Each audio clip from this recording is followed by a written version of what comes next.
안녕하세요. HLB가 오늘 3.6%로 마감을 했습니다. 음봉이 나왔고요. 장 초반부터 계속해서 하락을 하고 여기서 횡보를 하다가 끝났습니다. 그 다음에 투자자를 보면은 장목별 투자자에 들어가서 외국인이 매도를 많이 했고, 그 다음에 기관도 같이 매도를 했습니다. 개인은 많이 샀고요. 그래서 음봉이 나오면은 개인은 사고, 양봉이 나온 날은 개인은 팔고, 여기도 6월 15일에도 음봉이 나온 날에 개인이 사고 그랬죠. 그런 다음에 내일은 이제 유상증자 신주 상장일인데, 제가 헬릭스미스 사례를 하나 저번에 보여드렸죠. 그 다음에 다음에는 이제 상승했던 사례를 가져오겠다고 했는데 그거를 보여드리도록 하겠습니다. 그 모베이스 전자인데요. 모베이스 전자를 보면은 여기에 뭐 공시들이 많죠. 뒤로 좀 가보면은 여기 증권 발행 결과 주주 배정 유상증자가 나와 있는 걸 알 수 있습니다. 그래서 유상증자를 했다라는 걸 알 수 있죠. 2019년 12월 31일에 납입일이었습니다. 자, 2019년 10월 31일 첫 그 공시가 나올 때를 한번 같이 보도록 할게요. 내려가 보면은 이제 모베이스 전자에서 주주 배정을 그 유상증자로 하기로 했죠.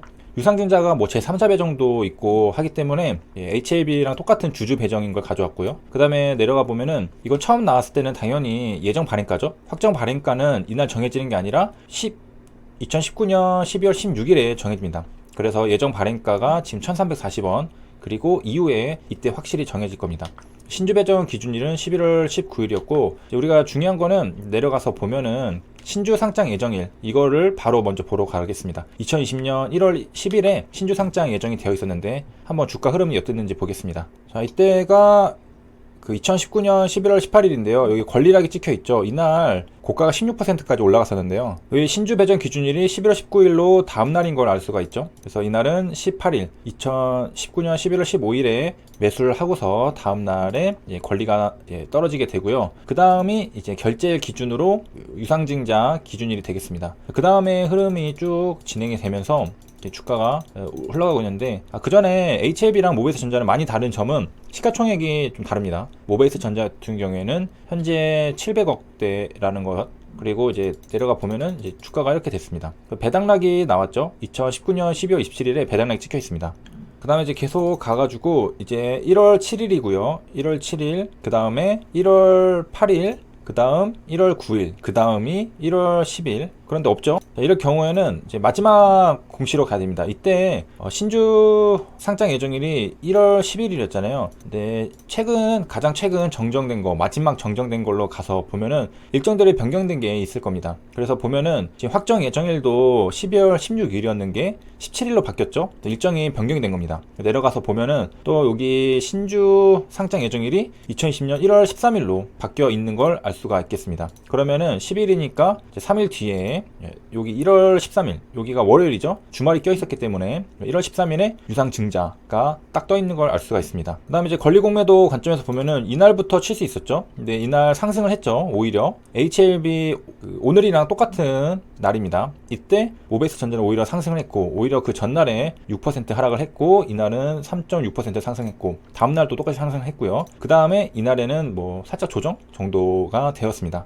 궁금한 거는 이제 이러고 다음에 주가가 어떻게 됐느냐가 사실은 궁금한 거잖아요. 쭉 가보도록 하겠습니다. 여기서 이제 더 하락하지 않고 오히려 조금씩 상승을 했습니다. 상승을 하다가 상승을 계속 하고 있죠. 뭐 떨어지는 날도 있고 갑자기 점상한가를 갔습니다. 29%. 그리고 다음 날에도 이렇게 상승을 했는데요. 이날 무슨 일이 있었는지 그것도 한번 보도록 하겠습니다. 날짜를 기억해 주시면 이게 2월 3일자입니다. 2월 3일자인데 코스닥 시장본부에서 조회 공시 요구가 나왔습니다. 2월 3일에 갑자기 급등을 하니까, 점상한가 가고 급등을 하니까 이게 뭔가 있나요? 공시할 게 물어봤습니다. 그 다음에 2월 4일 날 답변을 했죠. 답변을 했는데 당사는 이런 내용, 윤석열 관련주로 분류가 되었던 겁니다. 모베이스 전자는 윤석열 관련주로 당사의 사회이사가 윤석열 검찰총장과 대학교 동문인 것은 사실이나 그 이상의 아무런 친분관계 없음을 알려드립니다. 그래서 아울러 과거 및 현재 윤석열 검찰총장은 당사 사업 관련 내용이 전혀 없음을 알려드립니다 라고 나왔습니다. 그러니까 이렇게 상승했던 거는 윤석열 검찰총장이 좀 인기를 얻게 되면서 대선 주자로 이제 부각이 되고, 시장이 그렇게 생각을 하면서 이렇게 상한가를 한번 가고 다음날에도 급등을 했던 거죠. 그 다음에 흐름을 보면은 다음날에도 또 이렇게 갔습니다. 2월 4일에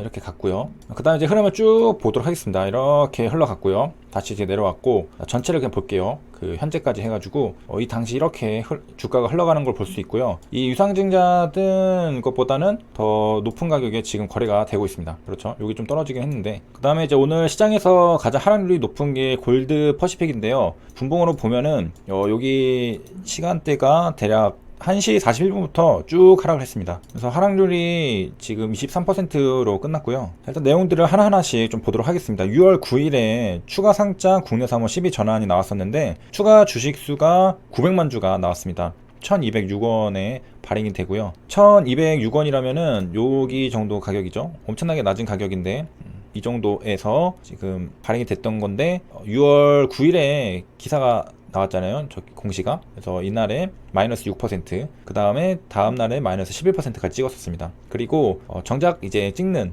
12가 이제 상장되는 날에는 양봉이 이렇게 나왔습니다. 그래서 요약을 해드리면, 대략 주식수가 3천만 주가 있었는데요. 거기서 추가로 대략 1000만 주가 추가 상장했습니다. 그러니까 대략 3분의 1 정도 되는 수량이 지금 12가 물량으로 나온 거고, 이게 6월 9일부터 여기 공시고로 이렇게 떴었죠. 그래서 보니까 6월 9일 날 6%, 6월 10일 날 11%, 그리고 다음 날부터는 상승해서 20%까지도 고가를 찍었고, 그 다음 날에도 양봉이 나왔었습니다. 그래서 이때 그다음에 이제 6월 12일에는 12를 또 발행을 했었고요. 60억 정도를 발행했습니다. 이거는 이제 3월 24일에 이사회 결의에 했던 것이 이제 납입이 6월 12일에 됐다는 거고요. 그 다음에 2020년 5월 15일에 나왔던 게 파생상품 거래 손실 발생했다고 하는데, 여기 보면은 CFD 거래라고 적혀 있습니다. CFD라는 것은 개인이 주식을 보유하지 않고요, 진입 가격과 청산 가격의 차액만 현금을 결제하는 장외의 파생계약입니다.